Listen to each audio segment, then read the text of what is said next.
So seeing as the channel's actually doing really well, and seeing as there's a lot of growth going on, and I'm getting these questions a little bit more frequently, people asking me about what's going on with my eye patch, why do I wear this, all that other stuff. So I wanted to make this video to kind of talk about that and let you all know that it's okay to ask me those kinds of things. I know that there's several things that you might hear or notice about me that aren't, usual for what you hear with another person. So figured I would just get that all out here and talk to you guys here for a second. So what happened was in 2012, I was at a family gathering and we were launching fireworks, and there was a friend who had gotten a hold of commercial grade fireworks. These were straight from the manufacturer, so they actually had two fuses on them. One of them is the regular kind of, green fuse that you see on a lot of fireworks that gives you time to light it and then run away. And the other one is a papery kind of like gray fuse that basically it's only meant for electronic displays. And because they were straight from the manufacturer, these actually still had both of them attached. Now, I know a lot of you might be hearing this and thinking, what are you doing playing with fireworks, whatever? Like here in Oklahoma, if you don't grow up in like the southern part of the United States, then it would sound really weird to, be out there lighting these really big, powerful explosives. But here in Oklahoma, it was just kind of something you did whenever you grew up. So like, we'd all been kind of used to it. We'd been told of like, yeah, these things are powerful or whatever, but like it didn't excuse the fact that like it happened, And no, to this day, I don't play with fireworks or anything like that, but just, yeah, I still have these issues where like on the 4th of July, I'll hear an explosion or whatever, and it still makes me, freak a little bit. But anyways, what had actually happened was we were shooting them out of this lead pipe in the ground, and whenever I went to go and put mine like into the pipe had gotten so hot from other fireworks that the second that the papery like electronic trigger fuse actually hit the side of the pipe, it got so hot and instantly went off. And I basically had time to see where like the pipe was, put the firework on top of the hole. And then as soon as I like let go of it, it almost immediately went off, hit me right up here in the face and deflected out to like, I don't know, about 2 or 3 feet to the side of my head and then blew up right here. So whenever that happened, I lost like basically the whole left side of my face. One of my teeth was actually sent down so forcefully through my jaw that it snapped my jaw in half. And, in that moment, I think my body just went into shock real quick because I don't really remember feeling much of anything. But I do remember like feeling hot for a second. I found out later that people were telling me I was actually on fire, and I've got burn marks that kind of go like all up. Oh man, yeah, you'll see the scar right there. That's from a surgery. But there's actually burn marks that go not only on my face, but all the way down the left side of my body. I have a few over here on my right arm, and I think you've seen possibly in some other videos the kind of burn marks that I have on my hand. Yeah, I can't tell if the camera's really picking that up or not. I don't know. I'll try and, oh yeah, you see a little bit of it. All right. Well, anyways, so that goes all the way down my arm. So luckily there were, I think it was 2 or 3 paramedics that were actually there that had life flight like on like, their cell phone. They were able to call life flight, get a helicopter out there, because apparently the procedure is you have to actually have a paramedic that calls life flight in. So an ambulance would actually have to be there to respond. So luckily the paramedics were there. Life flight came out like within 20 minutes, I think it was. Got me, transported me to the hospital. I bled out twice on the way to the hospital. Whenever I got to the hospital, they were starting to do what's called debriding, where they start taking all the stuff that's not supposed to be in my body out of my body. At that point, like my whole like left side of my face was just basically blown up, and it was just a mess of like bad carnage.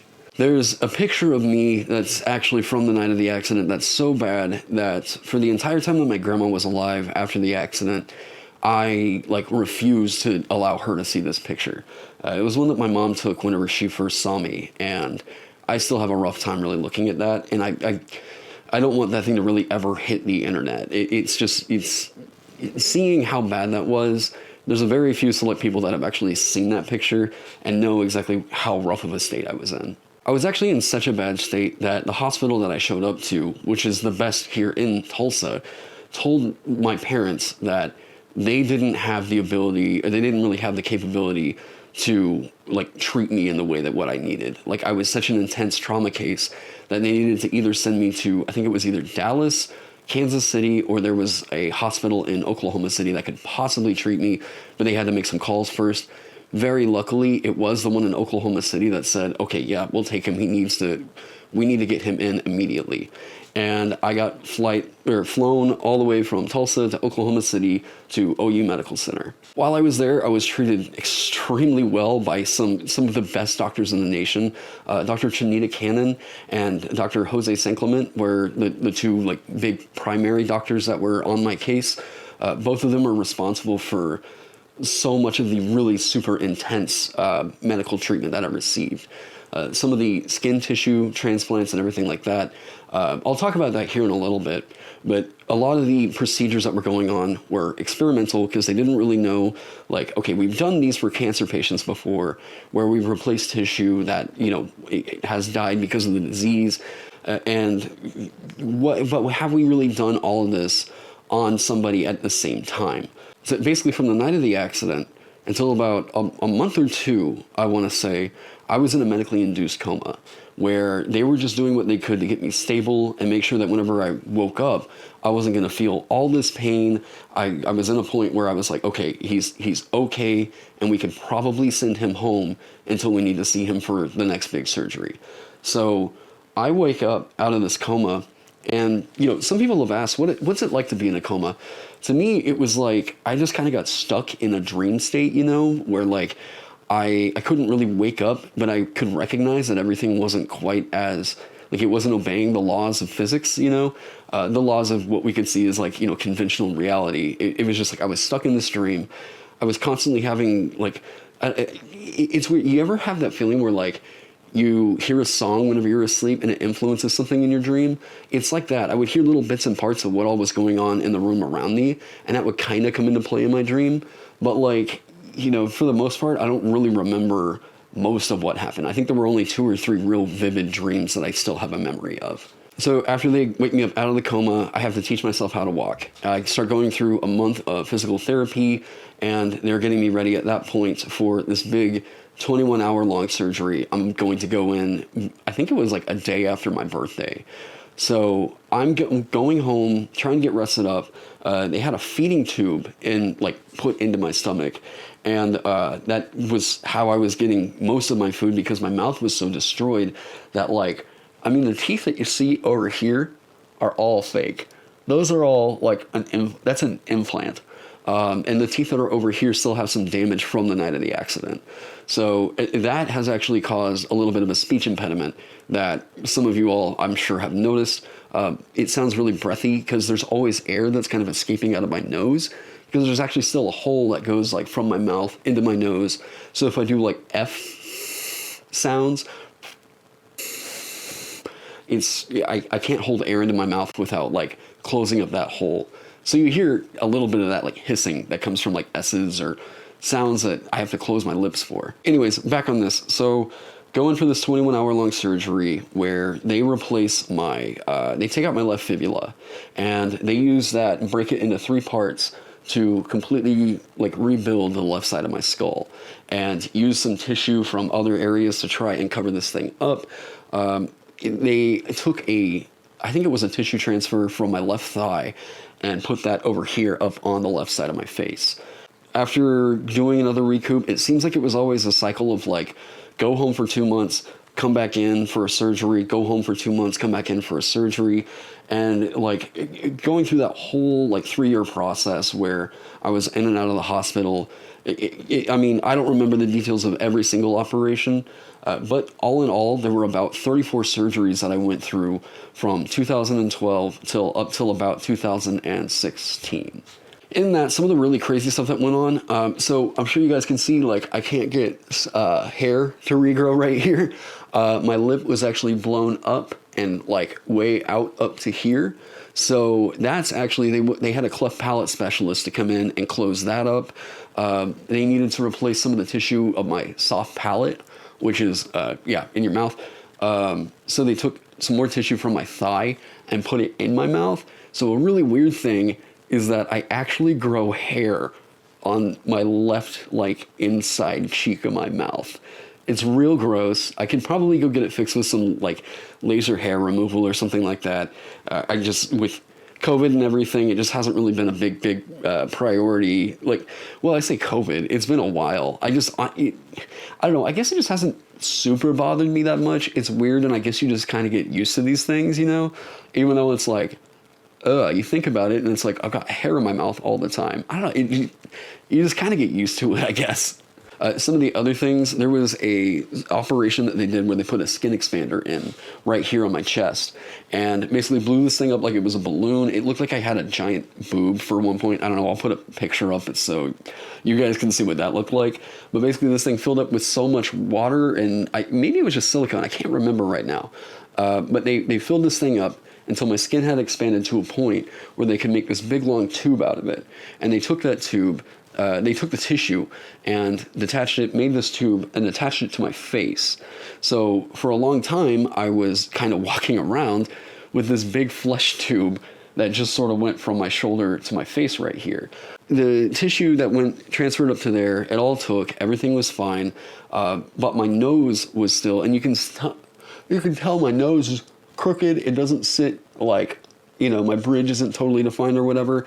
That, again, got blown up by the accident. What they did with this tissue right here, I'm sure you can see the scar that goes all the way up into my forehead and back here. There's a pretty wicked looking scar that goes all the way down my forehead. But that was another tube that they did the same thing with, moved to right here. And what's weird is this patch of skin right here, if I don't shave it, will actually grow hair. So I've got weird body hair where I really shouldn't have body hair, Really what I wanted to tell you guys is this is a situation that, whenever people ask about, why are you wearing the eye patch? Is it just for the look of the videos, or is it something whatever? I wear the eye patch more for other people's comfort, whatever. There's times where I feel a little bit self-conscious about it. Mostly whenever I'm with friends or hanging around the house, I'll leave it off. And in this video, I'll put up the disclaimer right here. I'll show you guys what's under the eye patch. All right. God, it's weird. There's I'm recording this now and I'm feeling a little bit of I'll show you guys what's under the eye patch. I'll put up a disclaimer. And, I hope that by kind of talking to you guys about this, and those of you that are out there living with disfigurement can feel a little bit more normal about it, It's a hard thing to live with. And it really helped to shape who I was, or who I really am today. And I appreciate it. I think after everything, the experiences I've had, I do appreciate where I'm at right now in life. But yeah. So I'll put up a little warning for those of you that might have a bit of a problem with seeing something like that. You can skip to the timeline, or I'll actually put the timestamp on the video, and yeah, so let's just do this real quick.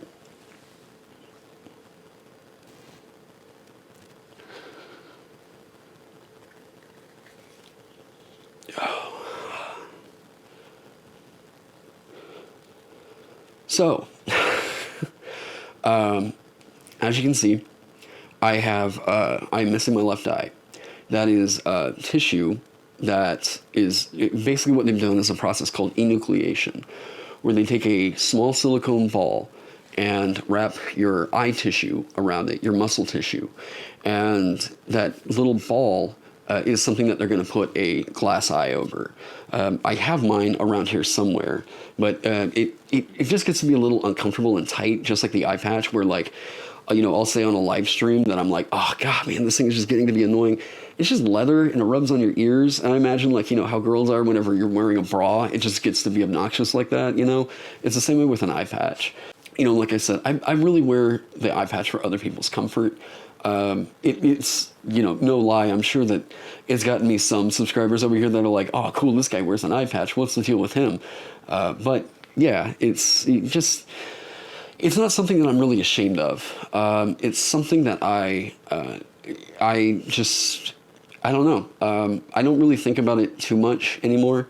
Every once in a while, someone might ask me about it, and I'm willing to talk with anybody about it. I'm willing to put this up here on the internet and talk to you guys about this.